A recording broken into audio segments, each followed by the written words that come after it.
All right, long-term review. I'm not even sure how long I've had this thing. I think I bought it in December? Yeah, December. How many months does that make it? 14, carry the 2, 8 months. I've had this truck for 8 months, and I have driven it like it was stolen, guys. I have not been nice to this thing. I have beat on it. It's got road scratches. It's got road rash on there. It's got rock scratches and all kinds of stuff. Still running the stock electronics, guys. And I have not had any issues electronically with this truck at all. I have ran 2S. I have ran 3S. I like it a lot better on 3S. It's a lot funner of a rig. If you want to run 3S on it, personally with the stock electronics, I don't see any problem with it. I strongly would recommend paying attention to your motor temp, because that motor does get a little hot, the stock one. Let's go ahead and take the body off. FMS sent out updated fender flares and updated body clips. I do have those installed, and they do work better. Real time. Ta-da! Underneath, I mean, you can see, I've cleaned this. I've taken this interior out twice now, and I've cleaned everything at least once or twice. But I mean, the body's held up really nice. It's been rolled. The one thing I have to tell you guys that this just depends on if you go in mud and water and stuff like that. These contacts, they will get buildup on them. And here's what I do. Brass brush. There's some garbage on there. I take a brass brush and I just clean these off a little bit, and then everything's fine. So if you're not going in mud and water, I don't see that being a problem. But I went in a lot of mud, a lot of water, and I did end up getting a little bit of corrosion on the top side and on the bottom side right here. And that does mess with your connection with your lights. You'll see your lights starting to flicker and stuff. All that means is you're getting some poor connection right here. You just clean that up with a brass brush and you're good to go. So as far as that part goes, top half, great. Absolutely great. 8 months down the road, still kicking just like it's supposed to. So let's set that off to the side here. Now, as far as modifications, the only, if you want to call it a performance mod that I did, I just put a heat sink.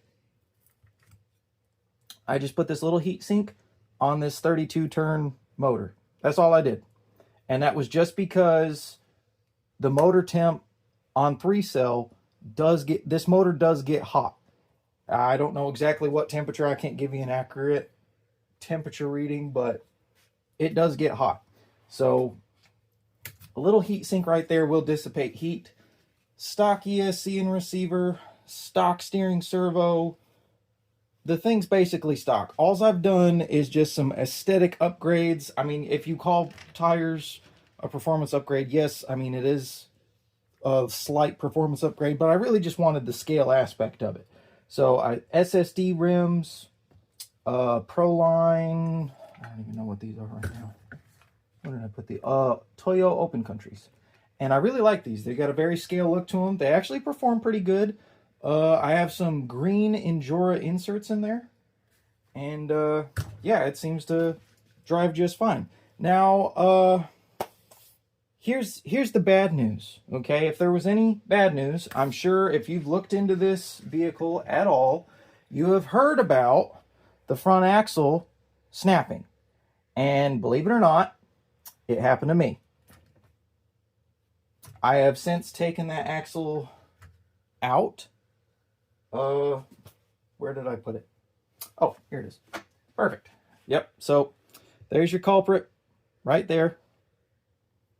There's supposed to be a little ball end on the side of there. Goes into the axle. Snapped right there. Now, here's the thing. If you haven't bought this truck yet, the same time you buy this truck, I would strongly recommend, you'd think I'd prepare for this, What'd I do with it? Did I put it somewhere? Yep, sure did, right there. Boom. All right, here's the part number, C3701. That is an axle set. I don't even remember how much it is, but it's cheap. I want to say either $7 or $14, something like that. It's super cheap. So if you get this truck, just go ahead and order these with it, because I've seen people snap their axles within one battery, and I've seen people that are still running the stock axles with no issues. So it's on both sides of the fence. I will say that I think the reason that this axle is breaking is due to the steering angle more than anything. I don't think that this axle isn't strong enough to hold the rotational force. I think what's making this actually... Well, we can just take it out of the package. I'm fixing to change this out anyway, and I'll show you a quick video on that. But here's the new one. You can see... If it'll focus. You gonna focus? Can you focus? You gonna focus? There we go. All right, you can see where that's breaking. All right, it's right there on the end of the ball end. And I think what's happening is that as the axle is rotating, if you turn your wheels too sharp one direction or another, it can't handle the load right there, so it's just snapping off at the ball end. So essentially, your tires are steering way too sharp. These things can steer sharper than they need to. So, right out of the box, I would recommend... Do I even have the controller up here? Maybe? No? Controller, right there. Whoa, easy there, partner. All right, so on your controller, you have what is called a steering trim, a steering dual rate, and what you're going to want to do is the one to the left is your dual rate. And what that essentially does is it changes the ability to how far you can steer to the left and to the right. So what I would do, and maybe I should do this in real time. Okay, I'll go ahead and do it in real time. All right. I'm going to put a battery in it. Okay, so controller on first, always. Always controller on first. Doesn't matter which model it is, always controller on first. Then we're going to turn this on. There we go. All right, so now we have steering. So essentially, let's turn this dual rate all the way down. Whoop, that's all the way up. All the way down. Now look. Nothing, right? That's it all the way down. Now all the way to the max is not good. That's way too sharp. Now, if you were comping or something like that, sure, you'd want to be able to steer as sharp as possible, but here's the thing. The axles can't take that steep of an angle. So what you really need to do, turn it all the way this way. Here, we'll drive forward just so you can see what I'm talking about here with this axle. All right, now, this rotational thing, you can hear that clicking in there? I hope it comes out on camera. The axle is... You hear that? Way too sharp. All right, I lowered the camera down to give you a better idea of what's going on here. So, at full steering rate, if you look at this,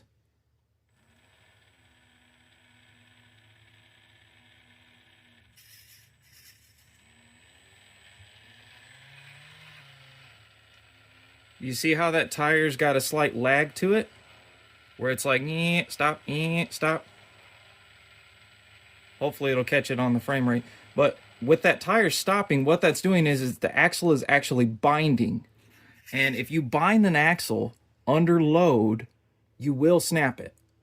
And that's, you know, that little ball in right there, that little skinny part, that's a weak point.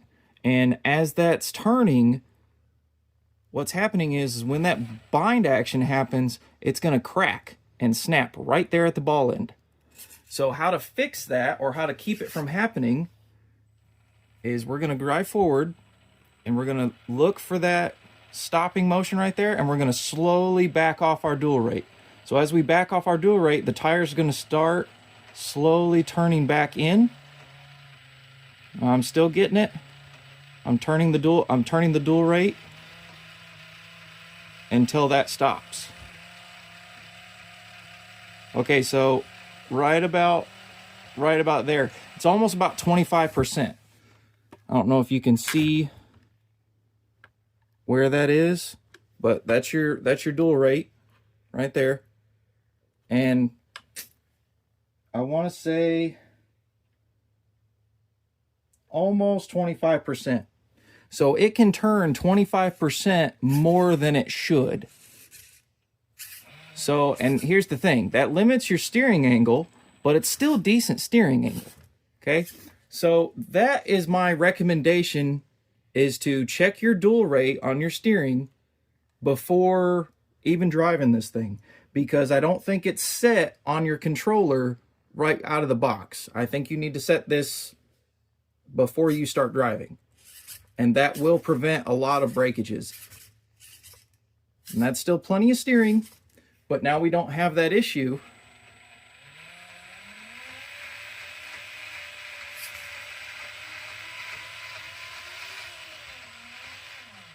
And now see, if we turn that in more, see how bad that gets? We're gonna change the dual rate a little bit more. And see, now it smooths out. You're not binding anymore. So that's just my personal recommendation. You don't have to do that, but I do recommend ordering those axles. It's probably gonna be a good idea. Okay, so final thoughts, and then we'll start tearing apart that axle and change it out. Here's the thing. In 8 months of driving, I have driven it, my wife has driven it, my kids have driven it. Everybody who drives this truck has so much fun with it. It is such a fun little rig. Yes, it has a slight downside with the axle. However, like I said, if you get these ahead of time, and you can do maintenance on it and do that dual rate setting, like I said, it shouldn't give you that much trouble. The stock setup is good. It's plenty. On 3-cell, this motor has plenty of drag brake, has plenty of torque, plenty of wheel speed. It's fine out of the box. This truck is like $300. You really can't complain too much about a $300 truck that's ready to run. Like, this is a great platform to start with. Any beginner that wants a scale rig, this is a perfect truck for. And I'm not trying to sell you on it or anything like that. I'm just giving you a very fair and honest opinion on it. Now, yes, there is a pro version of this with portal axles. I don't have that one. I've heard good things about it other than the brushless system that's in it. The brushless system is a little less to be desired in it, and it's got a higher price point. So in all honesty, I'd rather buy this. Even if I was offered the pro, I would still go for this one, because I live for the scale life. I've done a lot of work as far as scaleness. I painted the driver. I did some work on the shifter, put some scale items in the back there. I don't know if you can see those or not, but yeah, there's some scale items and stuff in there. It's a great little scale truck, and that's honestly the best way I can describe it is if you want a truck that looks cool and performs fairly decently. I mean, you're not going to be going in competitions with this. I mean, you could, but you probably won't do very well because it's going to be top heavy. It's going to have a high rollover rate, but at the same time, just go have fun with it. That's my recommendation for this truck, is to go have fun with it. So let's cut to the chase. Let's take this axle apart. I'm going to change the whole axle. I don't know if these axles are any better than the ones that came from the factory. They look like just a stock replacement. It comes with the outer hub and the inside axle part. So I'm just going to change that whole thing out. I mean, yes, this side does work just fine. I mean, my wife actually drove this with a broken axle. I took this part I took that out so it wasn't rubbing, so it was just free spinning in there. And she drove with 3-wheel drive, and it actually performed really good. So, I mean, that's food for thought there. If you're waiting on axles to come in or something, pull that axle out and just drive it in 3-wheel drive, and it doesn't seem to slow it down hardly any. So, I mean, all in all, it's a really great truck. Would I buy another one? Sure. If they came out with a new body or something like that, with that same chassis platform and everything, yeah, I'd buy another one. Absolutely. And speaking of that, not to, again, I'm not trying to sell you this truck by any means, but if you are already planning on buying this, use the affiliate link I have in the video description. That'll help me make some money so I can make some more content for you guys. So yeah, let's tear that axle apart, show you how complicated that is, and we'll go from there. I contemplated doing a high-speed, you know, video where I just do everything really quickly, and then I thought, well, let's just do it in real time so you guys actually know how long it takes to change these axles out. Now, it might take slightly longer for you if you don't have the same tools, or I mean, it might take longer for me than it does for you. You might get it done faster than me because you might have better tools than I do. But still basic stuff. I'm using a T-wrench. I mean, I do have a driver. I have a driver, but I'm using basic tools for a reason. Are we in frame? Are we good? Yeah, we're good. We're good. So we're just gonna use the old T-wrench. Basic tools that I know most people have. I mean, I'm pretty sure there's a T-wrench that comes with this in the box. So I mean, that already will help. I really like those. That wheel and tire combo. Those are SSDs. It's a really nice tire combo. Wheel and tire combo. So, what do we need? Blinded by my own light. I need a 2. Is that a 2? That's a 1.5. That's not going to help me right now. I need a 2. 2. Right there. Boom. Alright. So, I'm using these drivers. This is a Helios driver. I really like these drivers. I didn't even know anything about them until I watched Josh from RC Every Day talk about them, and he highly recommends them. So I also highly recommend them because they're actually really good. They can fit in a drill. If you have a drill, I have a drill somewhere. Oh, there it is. Yeah, if you have a drill, one of those, this will fit right in there. And it's actually pretty handy. It saves your wrist. Alright, so we're going to take the pin out. That's a 1.5 pin. It just sits on the hub like that. And then we are going to, I'm just going to use the driver here. Talked about saving my wrist and then decided to use it anyway. There's 3 2mm screws here on the hub.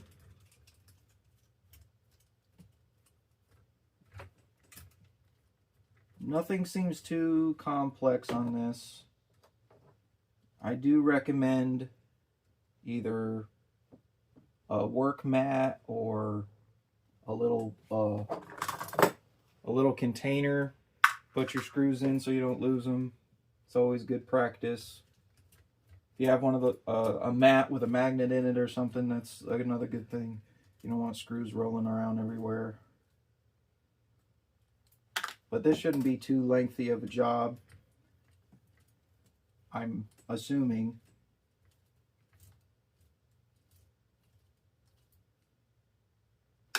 So we take those 3 2mm out and then slide off that. There's a bearing inside of there.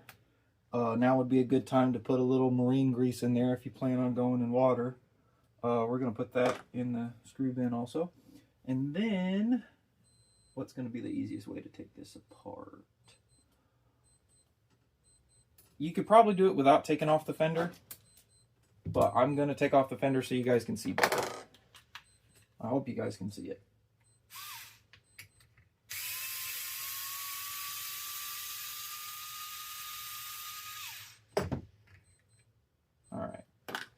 in.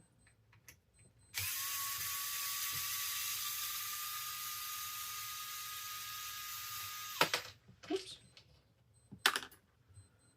And then is that connected? Nope, it's not connected. So 3 screws.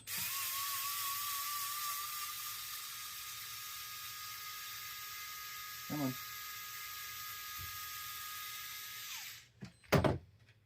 3 screws. Take off that inner fender. 2 mil. And then I think everything else is 2 mil for the rest of it. Let's undo this steering link.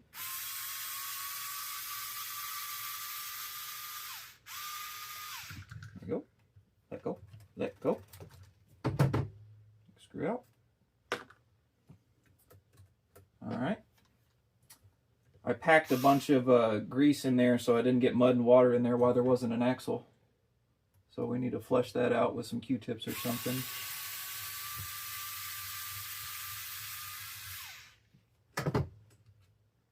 Obviously, if you guys don't want to see this whole process, just skip ahead, and there may be more to the end of the, at the end of the video. I don't know. We'll see. We'll get there. All right, so that's the top of the hub, your steering section there. You can also see if I have a rag somewhere. Yep. All right. You might be able to see where this broke. Yeah. Let me see if I can put a light on there. So if you guys look, there's still a bit of the broken axle part inside of that hub. And like I said, it's just some type of physical issue where the hub is turning too sharp and the axle can't handle that tight of an angle under load, and it just snaps off. Which, again, I mean, is it part driver error or is it design? Y'all can sort that out in the comments, you know, but it's still a great truck. You just have to deal with some issues. Okay, so it looks like there's a C-clip. I'm going to use this regularly. There's a C-clip holding on this little part of the axle. So I feel like that very well may fly across the room. So we need to be kind of careful with that. I'm using some needle nose pliers with a little bit of a bend in them. And hopefully we'll get lucky and this won't be too terrible to come off. Oof. Maybe. Come on, you. Come on.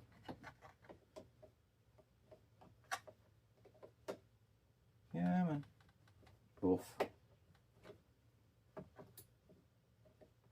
Might be harder to work on than I thought. Woo! Careful.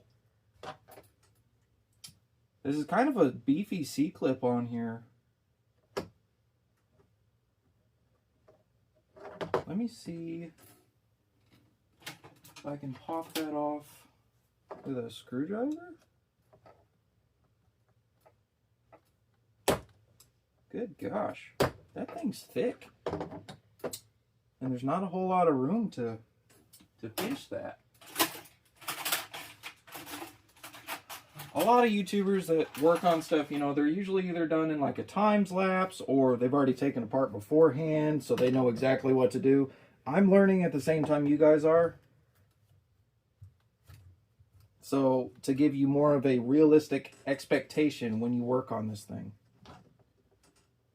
Now, I haven't really done any major maintenance to this thing. Oh, we already decided that was a bad idea. I'm using a flathead, very skinny flathead. Oof. And it disappeared. Yep. Oh, sweet. It hit the table. Okay, so yeah, that little bitty C-clip right there, guys, it's probably going to disappear as soon as you try to take it off. So just be ready for it. Hopefully it doesn't disappear on you. I got lucky. It bounced and hit the table. Otherwise, I'd be looking for it. And then we're going to take a whittle hammer, just tap that out, and that is the other part of the broken axle. So there's your broken bits, and we are going to change those for sure. Honestly, that's really all there is to it on this side, and then we're going to do the same thing on the other side. Do I need to show you that? I don't know, maybe. But it's really just the same thing on the other side. So let's put the new axle in. So let's pull that off. Like I said, part number right there, C3701. That's old parts, or new parts. New parts come with quite a bit. New pins, little spring clamp thing. I'm not sure why that needs to be on there. I'm sure there's some type of function for it. I don't know. We'll put it on there, figure it out, I guess. Oh, that's why. Okay, I get it. Haha, we're learning. We're learning. So, is there any difference in these hubs? Okay, so these hubs, pieces of axle, those are both the same for either side. Those are both the same. The only thing that's different is the axle lengths themselves, which the short axle broke on my side. I don't know if it's different for other people, but mine broke on the short side. So what you have to do to assemble this axle is there's a black pin with a hole in it. You're going to put that black pin with the hole in it inside there. And then you're going to take this pin. Whoop, see, now that's why you work over your bench. I got lucky. All right, so you're going to take this black piece, put it inside of there, hold it with your fingers, and then place it inside this hub part, like so. And then you're going to take the pin, the silver pin, and you're going to put it through the hole and somehow get that thing to line up. Kind of like patting your head and rubbing your stomach at the same time. Somehow we're just going to have to figure that out, I guess. Because it's not the easiest. Because how are you supposed to rotate that? All right, so essentially you're going to have to be very patient and line this up perfectly to go in place. Yep, just like that. Whoop, easy, easy. All right, so we got it like that. Ooh, how do we do that? Okay, so that has to go on like that. Hold very still, and then we put the pin in. Right? Come on. You know you want to. There it goes. Perfect. Okay, so now, once you assemble that, it's together, but if I let my finger go, that pin can slide out. So that is what this little spring is for. This spring, I mean, it's not really a spring, it's more like a keychain. But that slides over top. See that pin? This spring right here slides over top of that to hold that pin in place. That's kind of neat. I haven't seen anybody do stuff like that. I'm not real sure what the easiest way to do this is. I mean, essentially, I'm going to treat it like a keychain and flick that over there. So I just started that, and then I'm just going to spin it like you would a keychain to go in place. Whoop, see, that pin already started to come out while I was spinning it. Come on. So yeah, that is a crucial bit of information. You need to make sure you get that pin in there correctly. And then you want to get this keychain spring thing on there. All right, we're good. Now, like I said, the build quality looks almost identical. I mean, it could be made out of different material, but I don't see I don't see any difference between the one that broke and the new one that I just ordered. So take that into consideration. I am going to, do I have any? Oh, I do. Never mind. No cuts, single shot. Awesome. So I don't know if you have heard of these. They are called Q-tips. Super cool invention. You can use these to clean axles or axle housings. Just stick her down in there and give her a twist like you would an ear. Whoop, pull the bearing out. Guess you could do that too. And it's not really dirty any. I just had some marine grease in there. That grease is still totally clean. Good deal there. All right, so we're going to put that bearing back in. In you go. All right, and now we're going to slide our new axle. The axle has 2 flat spots, and that's going to fit into a slot into the differential. So you're going to have to push that in and rotate it until it slides in place. There you go, just like that. Boom. And then we are going to, we got to clean anything on that? No. No, this steering knuckle here is going to slide over top of the axle. Actually, you can just take that piece back out and slide this in first. That would be a little easier, I guess, maybe. All right, slides in like so. Now we're going to slide the axle back into the axle housing. And rotate.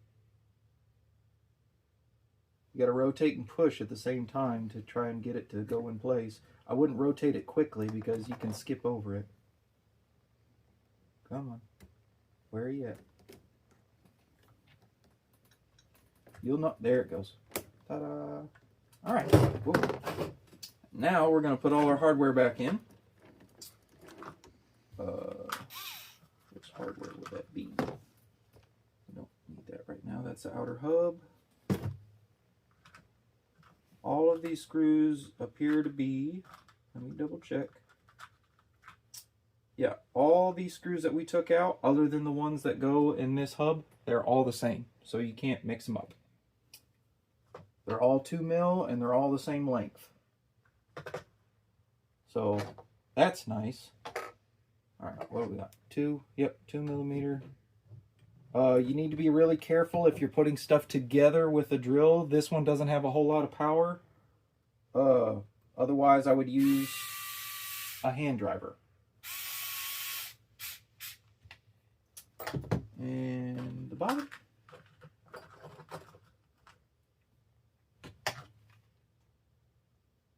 I don't know where we're at on time. Probably going to be a long video. But I mean, we're moving along. So steering knuckle is in place. Let's go ahead and put our steering link back on. Same length of screw, right? They all the same length? They're all the same length. So again, you can't really mess that part up, which is nice. I like when companies think about that. Like, let's use the same length screw for as many things as possible so that you don't have to worry about mixing up hardware. All right, we're going to line that up. Whoop, whoop, I said line it up. It puts the screw in the hole. There we go. All right, that's our steering link set in there. Now, last thing left to do before we put the inner fender on. Like I said, I already have marine grease in this cover. But if you haven't done that yet and you plan on going in water, gotta use marine grease. That is like literally the only thing I use for my water rigs. Marine grease. Doesn't matter what brand, but use marine grease. Don't pack it in there. Just a nice little thin layer will keep the water out of your bearings. You don't have to worry about rust and mud and all that stuff. Now this hub, this outer hub right here, it does go on a specific way. So rotate it until the holes line up, because it does in fact go on a specific way. All right, and then there's different screws for the hub. They're still 2 millimeter, but they have a different head on them. So pay attention to that part. I don't know if it's crucial, but usually it is. All right, there's 3 of those.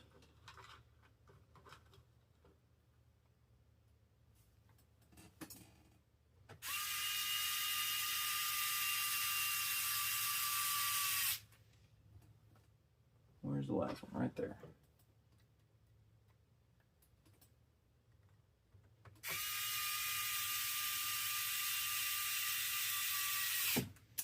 All right. Now, where is that hex? Right here. Okay. So now we're going to put the 6-point hex hub back on. We're going to put that pin back in there. So we're going to slide that on. If you don't know, the part sticking up, that goes towards the axle. I mean, you'll figure it out because it won't go in any other way. It's there as kind of a spacer. And then that is a 1.5. That's the only thing about this job that uses a 1.5 driver. And I suggest you do not use a drill on these because they're very small. It's very easy to break. Whoops. Just definitely don't want to over tighten those.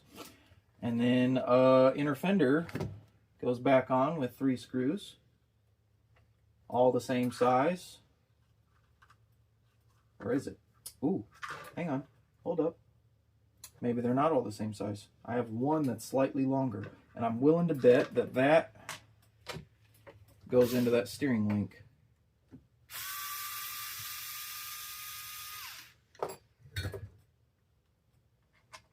Are they longer? Just barely. It has like maybe 3 threads more. I don't even know what size length that would be, but the longer one definitely needs to go on a steering link. So keep that in mind. I'm sure that might be a common mistake people do. You want to put the screws back where they go if you can help it, because that'll give a little extra thread inside of that knuckle, give it a little more strength. All right, so now these 3 are all the same length for the inner fender.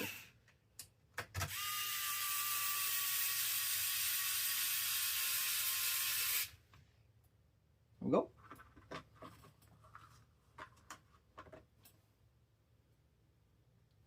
And there we go. Put that one in.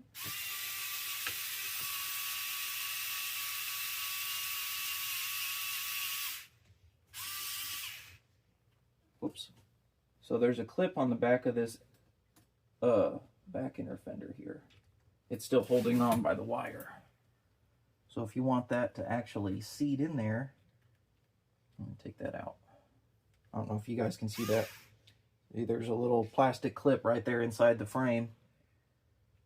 So what we are going to do, back that back out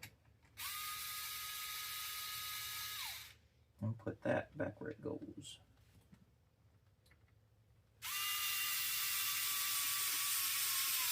There we go. Good. All right, last screw. And that goes on this side of the inner fender.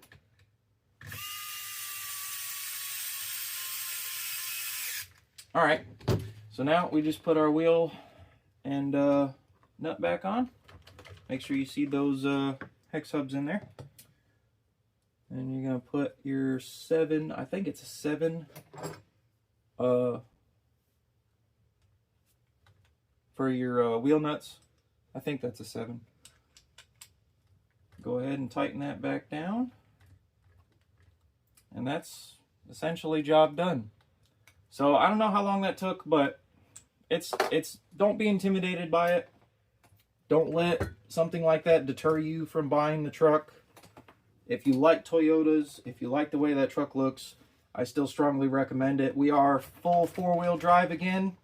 Like I said, I am going to change the axle on that side just to be on the safe side, because I mean they may have done a material change and these axles may be stronger than the factory ones. I don't know. I don't have any information on that, but I don't know. I'd rather change it and save the old axle as a spare in case it happens again. Where is my little? I have a little scale nut cover right here. But yeah, I mean that's not a terrible job. It's, I don't know, again, I don't know what time it is. I'll probably put it down there in the bottom of the video or something, but we're full 4-wheel drive now. Good to go. That's not too terrible of a job in my opinion. It may be different for you. Like I said, it just depends on what kind of tools you're running and whatnot, but like I said, 8 months down the road, I'm still really happy with this. I probably will not upgrade the electronics in it. That's probably not going to happen, because if you upgrade that ESC, you can't use this controller, and I really like this controller. It feels really good in the hand. Honestly, if something goes wrong with that ESC or receiver, I will probably replace it with the factory one so I can keep this controller. This is a 6-channel controller, and it's pretty nice. I mean, it's got a lot of things going for it. A lot of channels you can switch around and do stuff with, and I don't know, it's grown on me. In 8 months, this truck has really grown on me. I drive it all the time. Even with that axle being down, it was still a really fun rig. So, I mean, I'm sure this video is probably really long by now, but if you guys made it this far in the video, thank you so much. The view time is awesome to me. That helps me get paid, and helps me make more videos. So I think we're gonna cut it off there. There's not too much more information I can really give you on this truck, other than to tell you to go buy it. Because if you're thinking about it, if you've got the $300 and you're trying to figure out what to do with it, there's not another truck on the market in this price bracket. There's not.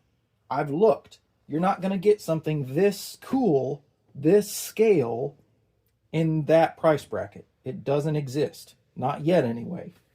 So, take that with what you will, and like, subscribe, all that stuff. I really appreciate it, guys. Thanks for watching.